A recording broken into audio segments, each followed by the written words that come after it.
एक सत्य घटना सुना रहे हैं। विनीत बिहारी दास जी ने अपनी कथा में उल्लेख किया है। शिवपुरी और झांसी के बीच में एक जगह है जिसका नाम है करेरा।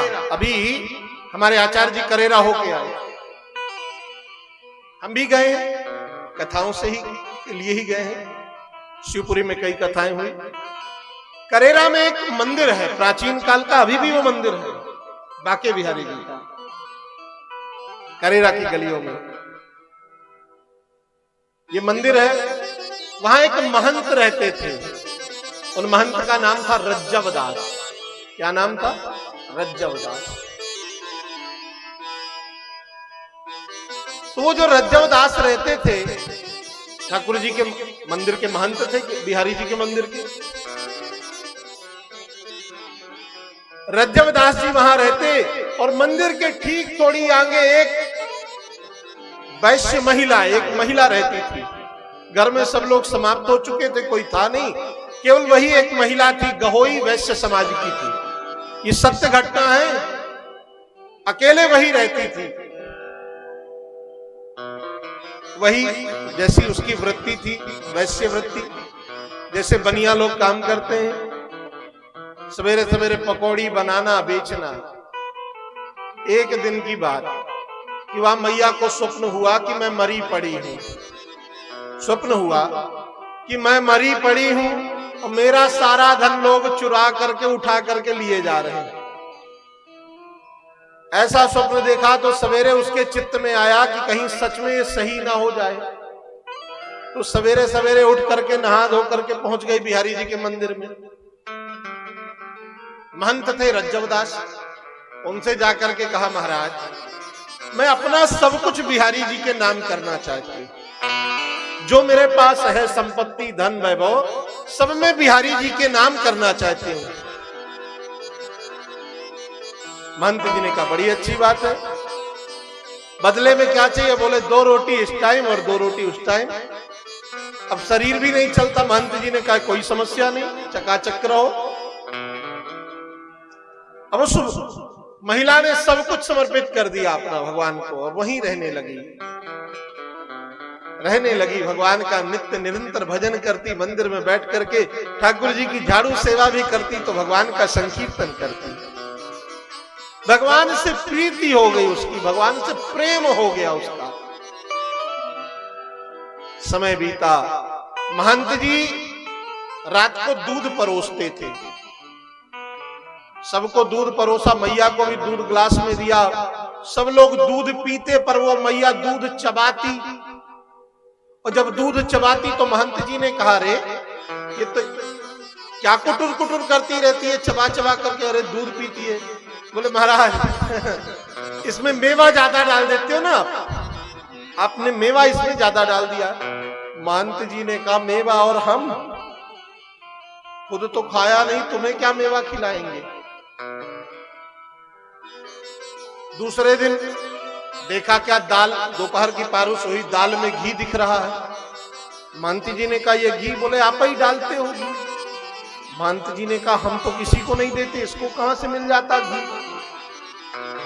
शाम को महंत जी आरती करने के लिए मंदिर में घुसे तो देखा कि ठाकुर जी के जामा में, जो ठाकुर जी ने कपड़ा पहन रखा था, उसमें घी लगा था।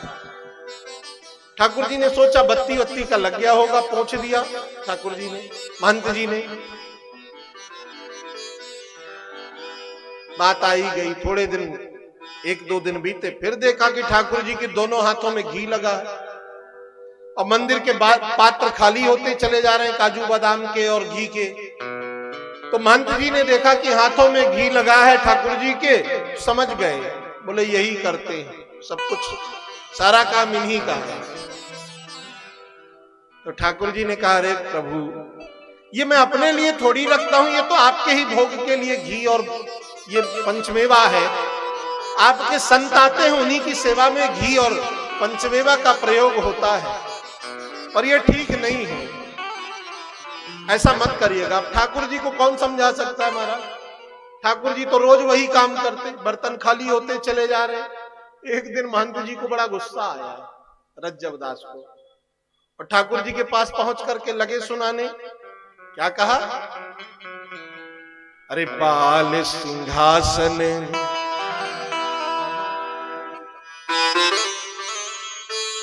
रज्जबदास ने कहा कि राज सिंहासन पे पूज के भयो ठाकुर ताहू ठगोरी न छुटी।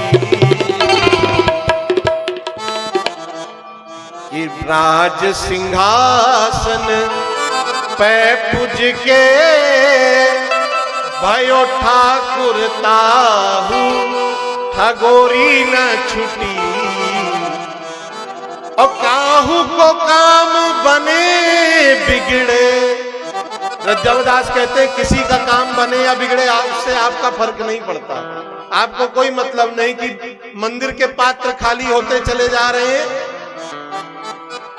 कि काहू को काम बने बिगड़े ब्रजराज तुम्हारी चोरी न छुटी।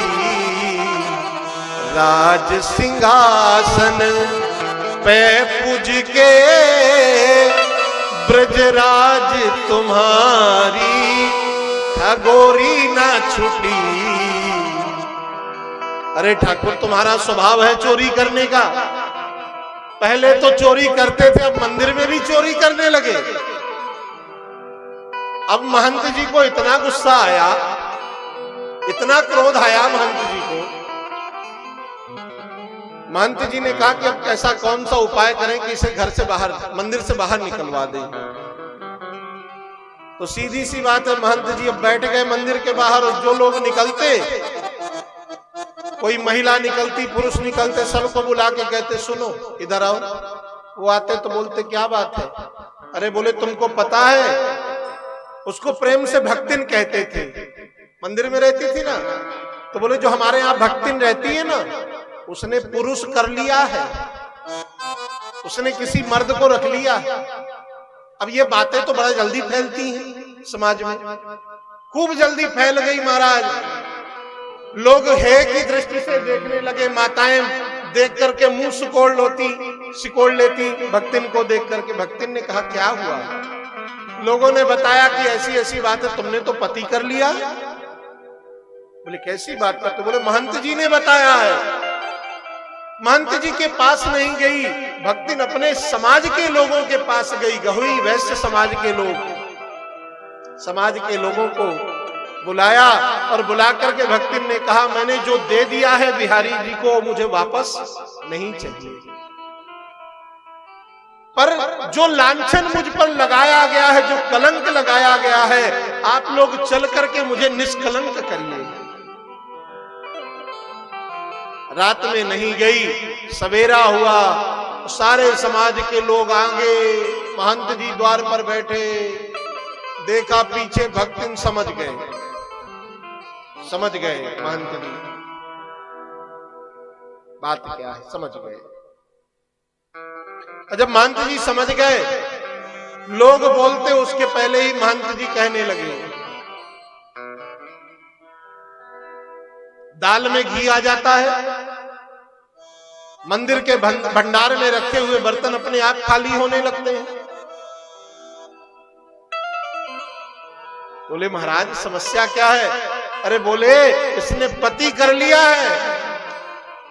लोगों ने कहा पति किसे कर लिया महाराज, कौन है आप बताओ तो सही, प्रमाण क्या है। महंत जी ने आंखों में आंसू भर के कहा कि इस भक्तिन ने तो बिहारी जी को पति कर लिया है, वही बिहारी जी अब इसकी सेवा करने लगे।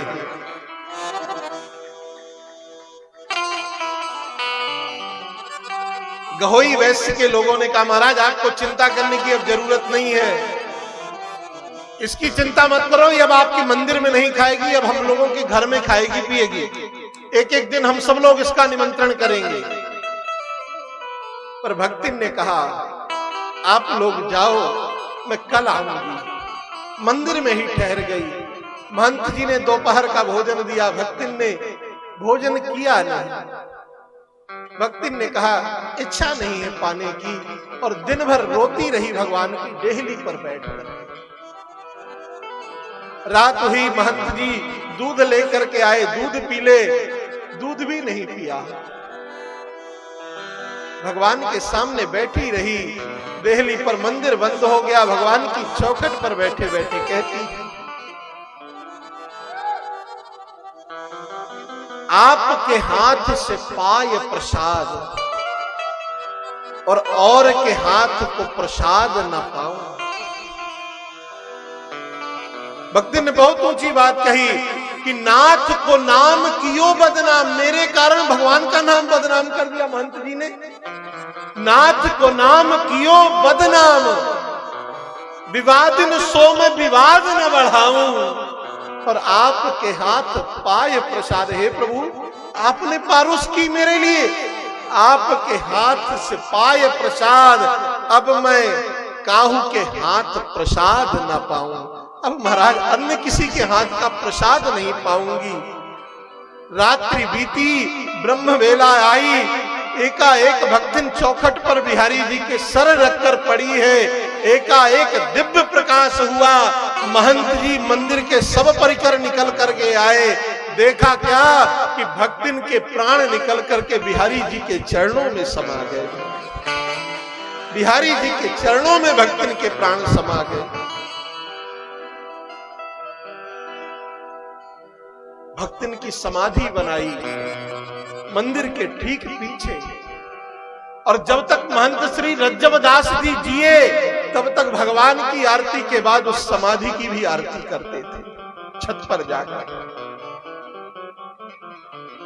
कहने का भाव, इस कथा का उद्देश्य केवल इतना सा है कि हम अपने हृदय में भगवान के लिए प्रेम तो बनाएं, अपने मन में श्रद्धा तो जन्म लो, अपने श्रद्धा को उपजाओ। तो जब मन में श्रद्धा बनेगी ना, और धीरे धीरे भजन करते करते वह श्रद्धा पुष्ट होगी, तो सच मानना मेरे ठाकुर जी आपका हाथ पकड़ करके हृदय से लगा लेंगे, अपने हृदय से लगा लेंगे। बढ़ो तो सही। मैंने कहा था ना, इखलाक पे जो दबदाए तो जेर नहीं होता, और ताकत पे जो इतराए तो शेर नहीं होता। दरबारे इलाही से मत मायूस हो बंदे, भगवान के घर देर तो होती है पर अंधेर नहीं होता।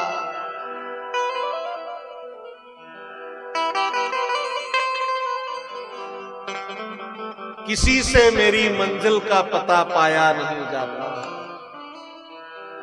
भक्त बन जाओगे ना तो स्थिति क्या होगी कि किसी से मेरी मंजिल का पता पाया नहीं जाता। कहां हूं मैं, वो किसी से जाया नहीं जाता।